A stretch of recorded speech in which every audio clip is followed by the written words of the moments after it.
Welcome to the Therapy Show podcast. I'm your host, Lisa Mustard. In each episode, I interview a seasoned and knowledgeable talk therapist from the counseling world to glean valuable insights, techniques, and tools that you can apply to your practice and your life. And if you're considering a career in the counseling field or just want to hear about what it's like to be a talk therapist, then this is the podcast for you.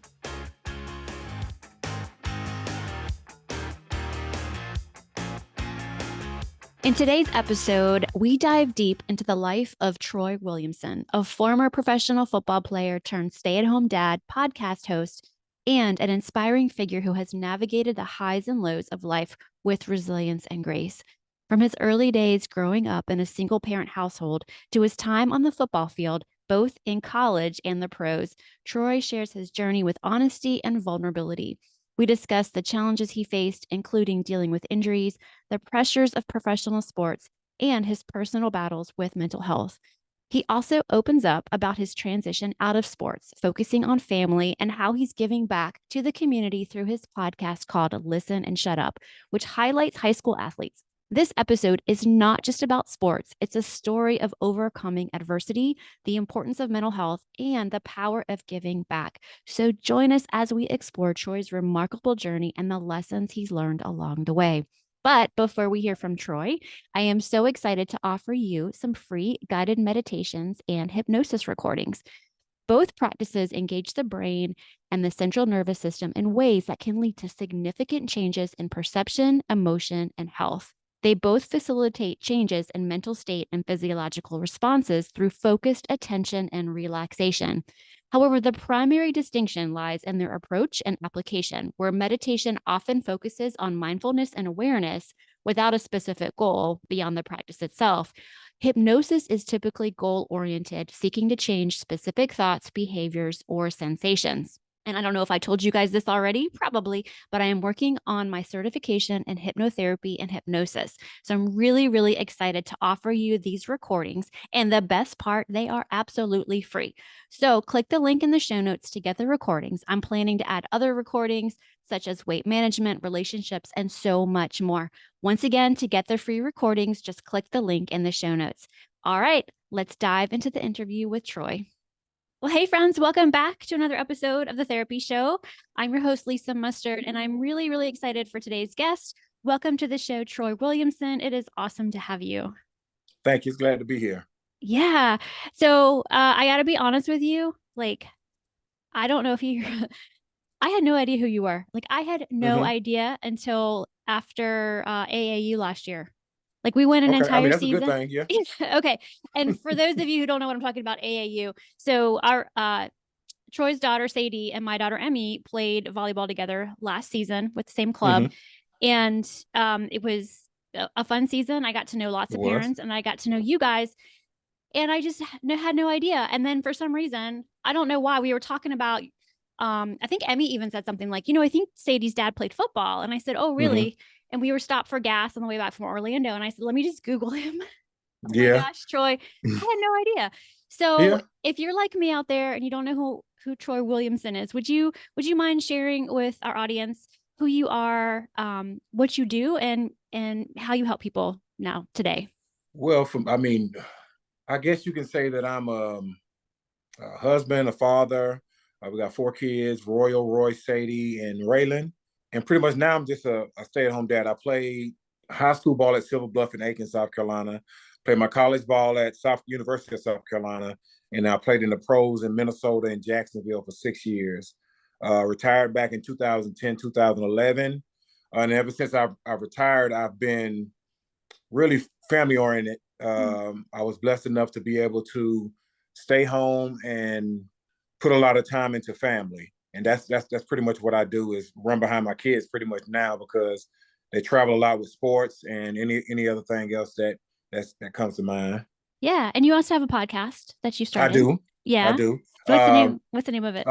Listen and Shut Up. It's a podcast that highlights high school athletes in the Columbia area as of right now, and we're pretty much in South Carolina, and we'll be reaching out a little further in the coming months with the Olympics coming up, and tennis, which is a big thing, and of course volleyball, basketball, and football. So and track. So we've got a lot of things that's boiling up, that's coming together.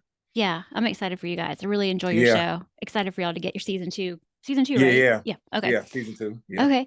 Well, you have such an interesting story, and Mm-hmm. I've listened to you on other shows, so I know a little bit about your background.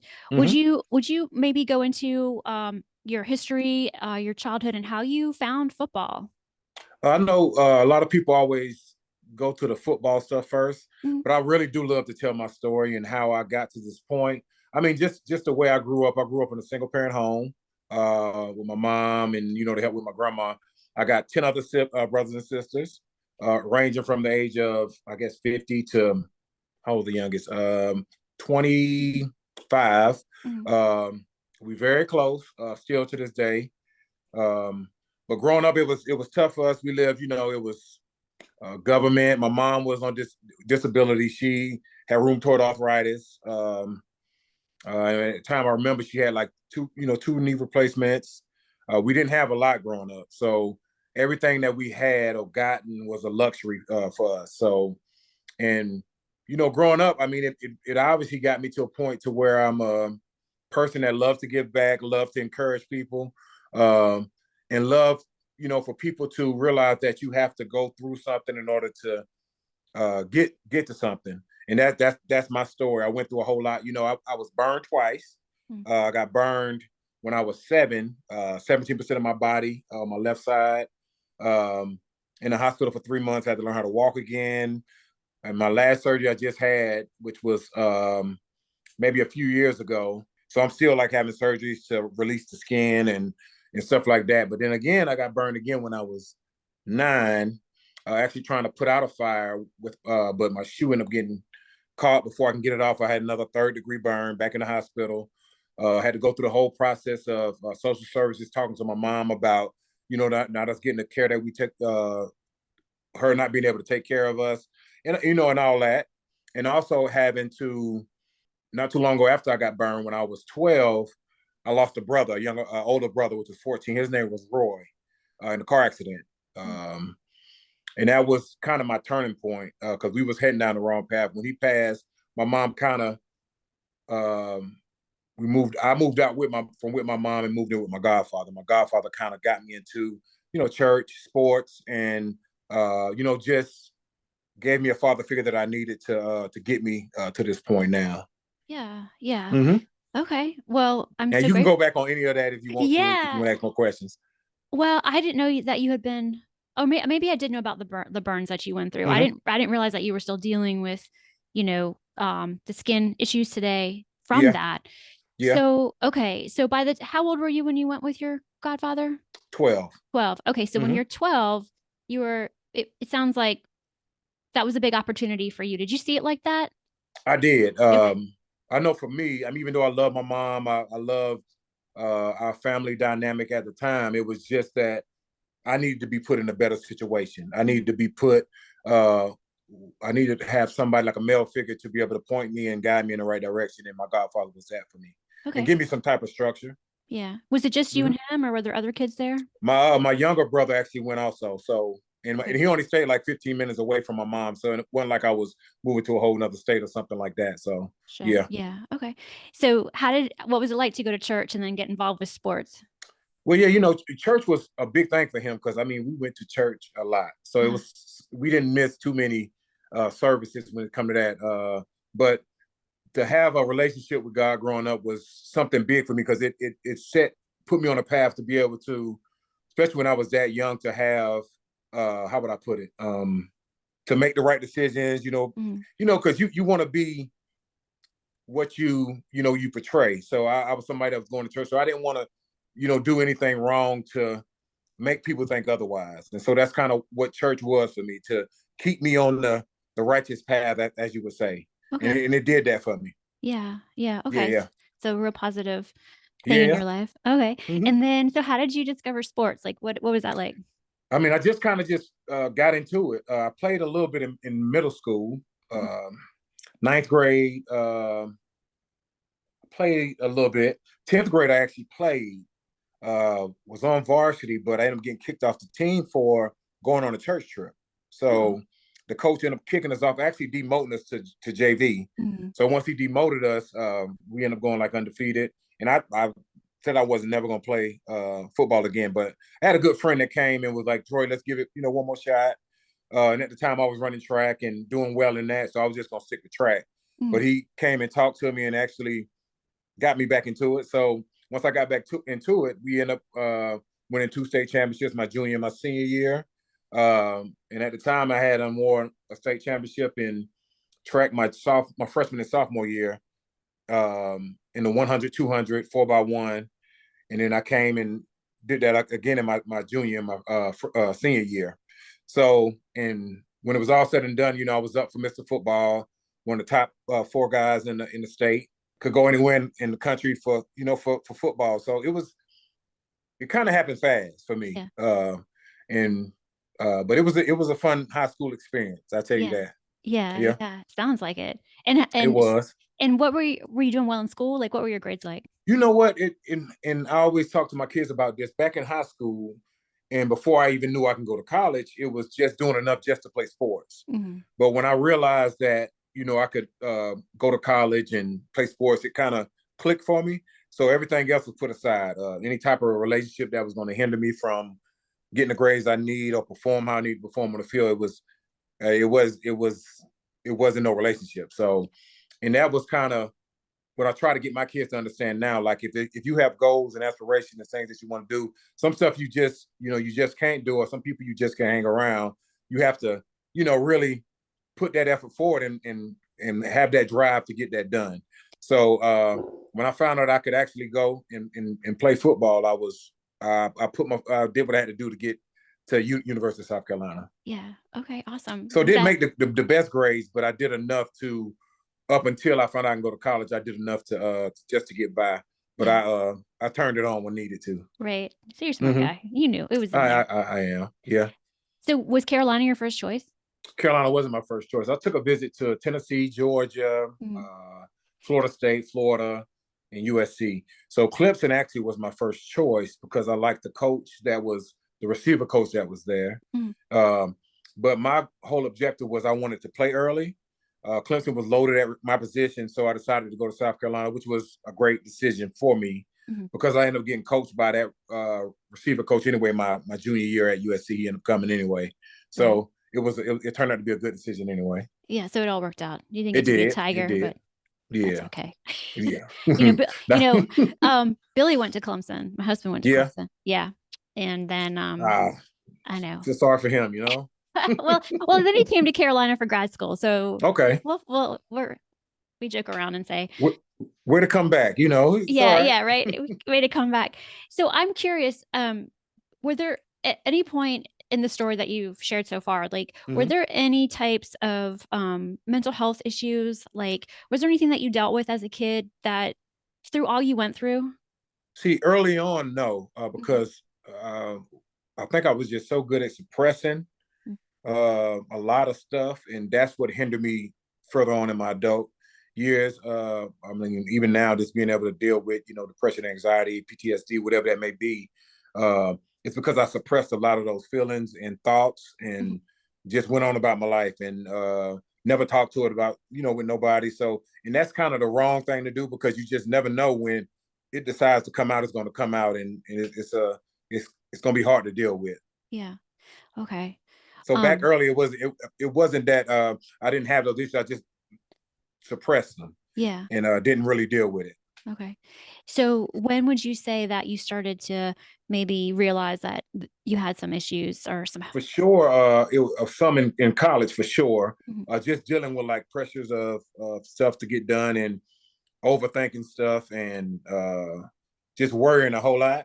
But really, when I got to the pros, that's when it kind of subsided. It just went crazy, and that's when I realized that I didn't realize I really, started going out too much, started drinking too much, trying to find some ways to cope without having to go to the doctor or look weak, talking about the problems that I went through. But having a supportive family, as far as my wife, and being able to, talk to her about certain stuff, that kind of got me to the point to be able to get a therapist, psychiatrist, whatever it is, to get the help that I needed. Okay. I didn't realize that. That's when, in the pros, that's when that started to kick in for you. It really did, yeah. It Yeah. did, and it hindered the way I played, the way I thought, in everything. So that's why I didn't play the 10 plus years that I wanted to play. It was more for my mental to stop playing than anything else. Yeah. Yeah. Do you remember there being like a bottom that you hit that you knew like you had Yes, to do something? yes. At the bottom that I hit, I mean, I was just struggling to perform on a football field, and I had these expectations of everybody else uh, to do what they thought for me to be a success. And so I thought that was the same thing. And I remember having this bad game, coming home and just downing a bottle of pills Mm. and going to sleep. And the only thing about it is just I woke up and I just went on about the day and went to practice like it wasn't nothing. Uh, and that's when I knew that I needed to try to get some help and deal with some of this stuff. Mhm. Uh, but it's been a couple of times after that even with having a therapist and a psychiatrist that I've had some issues to deal with. Even when after I was finished playing, just just the thought of not playing football no more, not having that camaraderie or whatever it may be, doing the Mhm. majority of your life and not having it anymore, just dealing with that. Um, so I actually had to. That's when I realized that in talking to my psychiatrist that because I was so against medicine at the time, but doing that because it was it was bad to the point to where I couldn't sleep, I couldn't eat, lost a bunch of weight. Um, and so I know I had to that the talking and the all the exercises and stuff they just weren't working. So that's when I started taking medicine, which I still take to the day to be able to help me Mhm. cope and deal with some things also. Yeah, I gotcha. Okay. Mm-hmm. Okay. So what else did you do at that point in your life to kind of, deal with it and cope with it? And So I always work out. So that's one of the things that I always it helps me to release. And at one time I was just going to like Gold's Gym or something and working out, but then when I found CrossFit was like you compete, you go in and compete against people every day. You push yourself to the max. And I just love that about, CrossFit and be so close to being a team sport or whatever it may be that you've got to push yourself. And you push yourself so far that, you be like, oh my God, but it hurts so bad at the time. Then you go to sleep, wake up in the morning, you do it again. So, that's the type of stuff that I love. I love to be pushed. I love to feel good. I love to look a certain type of way. So, and I actually it just does something for my mental to be able to push myself forward and just going to Gold's Gym or Planet Fitness or wherever that may be. CrossFit does that. That's another yeah. a type of therapy for me. I want to share with you a fabulous offer from Therapy Notes. Have you ever felt swamped by endless paperwork and tangled schedules? Then step into a world of clarity with Therapy Notes. Hailed as the gold standard in electronic health records, Therapy Notes is your beacon in the dynamic realm of mental health care. With their round the clock 7-day live phone support, it's evident why they shine with a dazzling 4.9 out of 5 stars on trustpilot.com and Google. From effortless billing to streamlined scheduling, precise note taking, and state of the art telehealth, Therapy Notes is your all in one solution. And for the prescribers out there, they're ecstatic to introduce ePrescribe. And if you're switching lanes from another EHR, they've got your back. They will seamlessly migrate your demographic data at zero cost, ensuring you hit the ground running. So become part of the 100,000 plus mental health professionals community who've chosen Therapy Notes. And to embark on a 2-month complimentary journey, just tap the link in the show notes or use promo code Lisa at checkout at therapynotes.com. That's promo code Lisa, Lisa, at checkout at therapynotes.com. So dive into the Therapy Notes experience today and see why it's the talk of the town. Navigate with confidence and choose the best. Yeah, I totally get that. Yeah, Exercise is a fabulous, it is. It really is. fabulous medicine. I mean, Yeah, I love that. yeah. So many times the gym has been a place for me to get myself together, like Hmm. push myself, challenge myself, know that I can do hard things. And so, not CrossFit though. CrossFit, I haven't, I don't know All about right. CrossFit. It's not for everybody. That's okay. Yeah, no, I think I don't know what it is. I think maybe at my age, it's like I'm just worried about hurting myself. But I know Yeah. a good gym is going to definitely take care of you and Yeah, like no teach doubt. you And I think everything we correct. we had a great gym. Hmm. And I love just going. I go 5:30 in the morning. I wake up, 4:30 in the morning. Get there 5:30. They call me the how would you put it? I'm very energized in the morning. I'm a Yeah, morning person, so I come in with the energy to wake everybody up, make sure everybody have a good time, and yeah, it's a lot of hard work, but I enjoy it. yeah. I see it Yeah, on your Instagram stories. I can tell yeah, that yeah, it means a yeah. lot to you guys. I think that's It really does. cool. Cool. Mm-hmm. Awesome. Okay, so nowadays you're like you said you're running behind your kids. You're like I am. getting where they need to be. Mm-hmm. And you said four? Is it four? Four of them. Yeah. Four kids. Okay. So what are some of the I know you were talking earlier about like doing well in school and Mm-hmm. you have to keep your grades up. You got to put the effort in. What other life lessons would you say you share with them based on, what you've been through so far? I know for me, I mean, you have to have the want to. The kids these days, I know it was something that I worked for and I wanted. And even my kids, they expect stuff to just happen without putting in the work and without having the mindset to get it done. Mhm. And that's what I try to preach over and over and over. Like you have to put in the work. Like you can stay on your game all day, but you got to understand, like there's other kids out here that want it. Yeah. But like if you really want a scholarship, a D1 scholarship, or you want to make it to the pros, or you want to play at a college level, like you have to put the work in. You have to have that drive. And your dad can preach to you as much as I want to, but you still have to be the one to go out there and put the work in and perform and do everything. And I tell them, like, me and your mom gonna put you in any position. We're gonna give you every opportunity to be successful. It's your choice to get that done. Yeah. And Yeah. I think the biggest thing now is just the mental part of it. And my daughter Sadie, for example, is just being able to control your emotions when you make a mistake. That's and I know you 13 and 12 and 13. I know that. I get it. But just to be able to coach them through some of that stuff now at that age, it'll work for them in the long run when they get older. Yeah. And because the mental part of any sport is the biggest part. If you can get Yeah. over that hump, I mean, if you got a little bit of talent, you'll be successful. Yeah. Yeah. Yeah. No, I appreciate what you said. It takes me back to I'm gonna speak a little bit of volleyball here because I know you'll get it. But Yeah. it reminds me of we were at a tournament. I don't know if you guys were there. Maybe you were there, the one in Myrtle Beach. Y'all were at Yeah, Winterbond, yeah, right? we Okay. were. Yeah. So it was the first day of play, our second day of play, and I was watching the girls, and I think it was Winterbond. I get them all confused, Troy. But Right, I'm with you. so yeah, so like the other team, they had the serve was just her serve was so good, and just coming at them and coming at them, Hmm.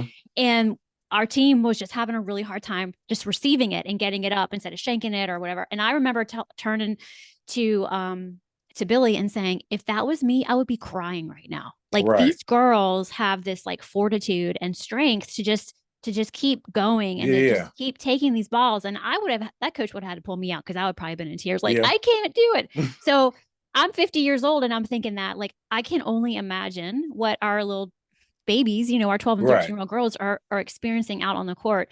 And it's such a lesson, Yeah. just and it's not just on the court, but it's like a life lesson. It is. They don't see it like that yet, They don't, but you they know, will though. They eventually. will. I hope so. I know we They parents are will. sitting here, afterwards giving them the feedback and they're just they look at me Right. I like, don't want to hear this. yeah, right. Yeah.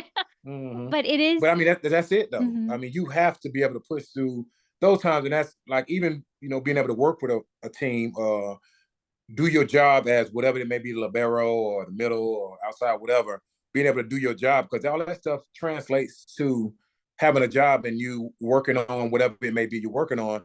You're part of the project. You have to be able to do your part so that everybody is successful, and that it all plays a role in life. Any kind Yeah. of sport, you can take anything from any sport and apply it to your life or your family or whatever it may be. Yeah. So I was just curious, like when you were on the field, maybe in high school, and you were learning that lesson, can you think of when that, like, I'm sure there's plenty of opportunities you had to learn that, but like, does something stand out back then where it finally clicked for you? I think the biggest thing is having the people around you to be able to support you because sometimes it's hard to pull yourself out of Mhm. that rut or having a coach that's able to talk to you in a certain type of way to build you up or pull you at the right time to like, all right, pull you out for a little bit, get yourself together, get back in the game and do Yeah. that. And I have that support. through that. So I had a lot of support. I think support is a big deal when it comes to that. Even when the parents can't get to you, and I try to preach it to Sadie too. Like if you see a girl that's down on herself, I mean, it's your job as her teammate to build her up and get her back going, especially if it's hindering y'all from getting the point or whatever it may be. And the same thing with the boys. And it's crazy because my second son Royce, he's so hard on himself when he make mistakes, and Sadie's the same way. So, and I remember his first middle school JV game this past year, and he got beat on a deep ball. So I was like, oh my God. And it was the beginning of the game. So I'm like, oh, please don't let him carry this thing through the whole game. Right. So what I did was, I couldn't get to him. So what I did was, I said something to his friend, like, y'all keep Royce up. But the thing about it, Royce handled it well. And just like I tell him, like in football, you're going to get your best sometime and they're going to get their best. You just got to learn to throw it away, especially playing, DB.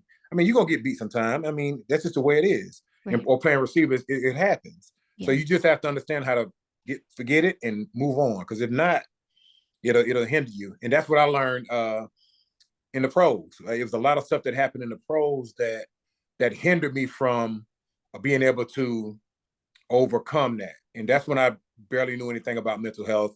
Anxiety was a big deal, and depression also at the time, that I didn't know I was dealing with or how to deal with it. So yeah. So my job, I think my job is try to make sure that they don't get to that point of feeling to where they can't overcome it, and also being able to come and talk to me and their mom about anything that comes to. So yeah, we do a lot of. Well, I know my wife does a lot of talking. She does a lot of talking, especially when it comes. She told me this. Was it yesterday? She said, I don't want to miss nothing. Like I don't want nothing to pass. If something comes up, I'm asking questions, blah blah blah. And I think I'm more of an observer and see how they're going to handle it before. Or if they in it, just let them see how they're going to handle it. Because, I mean, that's it. We're not going to be able to save them all the time. But sometimes you need the mom, and sometimes you need the dad. And that's why I'm glad that we have that dynamic to where we understand that to a certain extent. Yeah. No, I agree with you. I think both are needed, for sure. Because we each have distinct yet important roles with our kids, and we give them different things. Yeah. Oh, we do. Yeah. We do. Yeah, for sure. I was just thinking about the weekend and like how I handle things and how my husband handles things and how we talk to the girls. And it's different. It's all wonderful, but it's definitely different. So what else do you do besides go to the gym to support your mental health? Is there anything else that you do? So one of the things that I think what I really do, like even outside of seeing my kids, I love to see, I think I get almost like too attached to some of the kids in the neighborhood, because I'm like, okay, I'm coming to check you out. I'm coming to your game. So I go to their game and watch them play and hype them up. I think that really would help me to be able to see some of the younger kids succeed and actually play well and overcome like their first time playing basketball or whatever. Because I mean, I really do enjoy that. So I go to kids games outside of mine also when I have the time. So that's another thing that I do. Anything else would be me and my wife, we do talk a lot in the morning. So we sit down and have our coffee when the kids are all off to school. Actually, she's in the process now of getting her master's in psychology and also her cert to be able to teach. So cool. I'm just sitting here just drinking a coffee while she's doing her homework or whatever it may be. Yeah. So we do a lot of talking between me and her. Oh, cool. Yeah. Oh, I didn't know she was getting her master's in. You said psychology or counseling? Okay. Counseling also, yeah. Where's she going to school? Oh, I would call her. Don't get me too fibbing because I don't know exactly. That's okay. No, it's all right. It's okay. No, I think I understand. No, I think if my husband, he wouldn't know like half the time what I'm doing when it comes up. As long as we get the degree, we good. Yeah, I don't care right. We get it right. Get the degree, get what you got to get. Well, that's awesome. I'm excited for her. We need good people in this field. I agree. Sure, it's definitely. So, do you have a talk therapist? Like, do you have somebody that you talk to? I do. We have a couples therapist in the same, and he's also my therapist, but I'm actually going to branch outside of that, which I actually got on the phone today to schedule me, I guess, a consult with a new one because I was driving all the way to Charlotte for the one that I had. So I'm trying to get one that's close for that and a psychiatrist. So I'm in the process of finding one here, but I do have one that I do talk to. Okay. Well, I got some referrals for you if you need it. If you okay, for sure. I got some good people that that I can refer you to. For sure. Yeah. Well, I'm just so thankful for you, grateful for you, your friendship over like the volleyball season. And Hmm. even though the girls are on different teams this year, it's so nice to see you at tournaments. Yeah, yeah, And Sadie is just the sweetest thing. Like she comes and gives me a hug and she says yeah, hello. And so I'm excited for her and what's to yeah, come. She is an exceptional young lady and a yeah, great athlete. yeah. And you guys are such a such a wonderful and giving family. Is there anything else that you want to share with our audience today? Anything that you've got coming up? Is anything new in the works? Like your season 2 is coming out. So So, season 2 coming up. I think we're going to start with Natasha Hastings, okay. which is she went to USC. She's the Olympic gold medalist. Got the track season coming up. So that'll be our first opener. I want to say maybe March, because once everything kind of slows down, because he's got a lot going on with the stuff he does, and me, especially running by the kids every weekend. The Mhm. weekend is normally when we record. So we just want to make sure we can stay consistent when we start back to the season 2. But Okay. the podcast is the biggest thing that we got going on as of right now, Okay. besides just traveling with the kids. And Yeah. we got a bunch of stuff coming up with the boys with camps and stuff also. Yeah. So the weekend I'm not traveling with Sadie, we'll be traveling with the boys. But Yeah. me and the wife also have our 17th year anniversary coming up on the Really? 17th of February. So that's Oh, another big thing. So we'll be celebrating that also. well, But yeah. congratulations. That's Mm-hmm. Yeah. wonderful. I didn't realize Yeah. that y'all had been married that long. You Did don't you look know like that you're old enough. I met my wife when I was 14 and she was 12. So we've known each other for a long, long, long time. We Really? actually met in church. So yeah, Oh, so when you were with your my godfather. godfather. Yeah. Okay. Hmm. All right. So So yeah, she's from Aiken also. she's from Augusta. So only time I Okay. would get to see her was when she would come to church. So that probably was another reason why I went to church a lot, to see if she was gonna show up or not. So Hey, yeah, for some, yeah, whatever gets you there. I'm sure your I agree. godfather was like, "Hey, if this I is gonna agree. get you to church, we're all for it." Yeah, I So, agree. when did you started dating, I guess? Or So we started dating like maybe a little bit after that. Then we took a break, and then we got back together back in 2006, mm, 2005. okay. Then I proposed in 2006 and got married 2007. Okay. So yeah, Nice. Yeah. Well, and we had congratulations. all the kids along the way, Mm-hmm. Yeah, Yeah. yeah, yeah. So yeah, yeah. Yeah. And is it your mom that comes to some of the tournaments? Do I see her there? I'm trying to think. My mom came to one. You probably see Maybe it was your maybe mother-in-law. Sadie's grandma. Uh, Okay. Is that your yeah, so mother-in-law? she'll come. Yeah, yeah, she'll Okay. come. Okay. Yeah. Hmm. Okay. Yeah. Yeah. I can't say enough good things about volleyball and the I love sport. volleyball, man. I'm Yeah. telling you. I mean, who knew? I had no idea this would be where my girls ended up, the Yeah, sport that they love. And it's all because of COVID. Like over yeah, COVID, that's when they discovered their love of the sport. And so there's actually a little bit of a silver lining there for us during COVID. But yeah. when did Sadie discover This is volleyball? what Sadie third year, maybe about like right after Yeah. COVID. Yeah, Yeah. because she started at like the Y. Mhm. She did not want to do it. She did not. She was like, I don't want to play sports, but we were gonna do basketball and everything too. She said, I don't want to play. But before her season was over at the Y, it started clicking, and she Mhm. was like, you know what, this is straight. This is okay. Yeah. So yeah, so then she just went on from there. But I would any parent that has kids, especially at the toddler age, I mean, just throw them in something. Even though if they Yeah. don't want to try it, just throw them, let them try it, and something's gonna stick. I promise you, Yeah, it's gonna stick. Yeah, you just got to keep, it's yeah, kind of how it was for us. I feel like we've done everything, yeah, dance and cheer and gymnastics, volleyball, finally yeah, martial arts. Started out a yeah, little bit martial arts, that didn't stick, but I think I think Billy would like them to get back to that at some point too, because that's yeah. what he grew up with. My Hmm. youngest does the martial arts, so he's not into. You could just tell he's not gonna be the kid that plays sports. He's just not like he. Hmm. But so we got to do something to keep him like active. So Yeah. martial arts is it. But you talk about somebody that's smart and great with numbers. So Mm. he'll quiz anybody. Like he's doing actually high school math now and in the fourth grade. So Wow. he's a smart kid, Yeah. and he likes to debate. So he will be on the debate team too, I'm sure. So for sure, Yeah. Yeah. yeah, Yeah, I hear you on the debate thing. I totally get it. I see an attorney in the future. No, I'm just playing. Right. Yeah. Well, so tell everybody the name of your podcast and where they can find you, how they can follow you, all that stuff. Listen and Shut Up is the podcast, and it's on Instagram, Facebook. If you want to find me on any social media, I post a lot on Instagram, maybe sometime on Facebook, but it's Troy L. Williamson. I reply to pretty much everybody that replies, as long as it's respectable or decent or any kind of question. So I try to, just not be that person, be like, oh, he's too.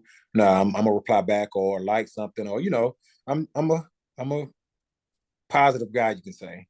Oh yeah, definitely. Yeah. Oh yes, very positive. And thank you so much for coming on to the podcast. I really Anytime. appreciate it. Yeah, this has been great. All right. Yeah, I appreciate it. Please note that the Therapy Show with Lisa Mustard is for informational and entertainment purposes only, and not a substitute for professional medical or mental health advice. Always consult with your therapist, doctor, or physician before implementing any suggestions from the show. The Therapy Show with Lisa Mustard is edited and engineered by Chelsea Weaver. If you're looking to start a podcast or ready to take the editing off of your plate, be sure to visit chelseaweaverpodcasting.com. Well, that wraps up another episode of the Therapy Show with Lisa Mustard. I know there are hundreds of thousands of podcasts out there, and I'm thankful you've chosen to listen to mine.